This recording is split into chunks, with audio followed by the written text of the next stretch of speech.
L'amour nous donne la liberté de ne pas donner trop d'importance à ce que pensent les autres de nos vies, de nos choix, de notre mode de vie de chrétien. On raconte, voilà, il y avait au 19e siècle une sœur catholique qui est aujourd'hui vénérable ou bienheureuse, mais je ne me rappelle plus son nom.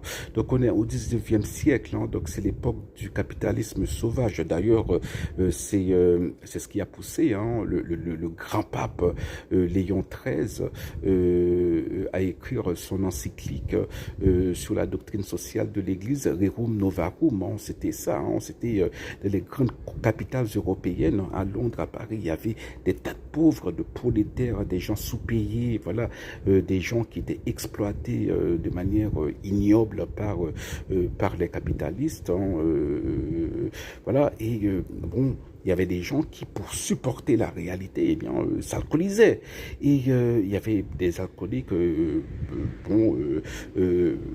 à de nombreux endroits à Paris. Et cette sœur, parfois, comme ça, elle donnait un peu d'alcool aux alcooliques. Il y avait des gens qui disaient, mais des gens dans l'église qui disaient, bon, ma sœur, c'est pas très catholique ce que vous faites, voilà. Mais elle était en avance sur son temps. L'Esprit Saint, l'esprit de l'intelligence, lui avait donné voilà, ce petit cadeau-là, d'être en avance sur son temps. Parce qu'après, on apprend, la psychologie nous apprend que quelqu'un qui est alcoolique et qui arrête d'un coup, peut mourir. Voilà, cela peut vous tuer.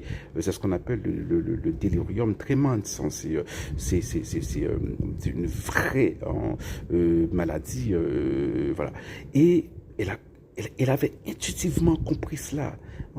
Et voilà, elle continuait à faire ce qui lui paraissait en accord avec la charité, en dépit de ce que disaient les autres. Donc, tripotaille pas traité, ça mon abdi pas traité, mon abdi, oui, la fréquenté, mon qui mal famé, la fréquenté alcoolique, ça pas été dissuadé, nous qu'à apprendre de lui, parce que dans la vie, nous baillons trop importance, alors nous baillons.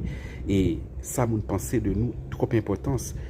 Et ça freine nous dans l'évolution vie spirituelle.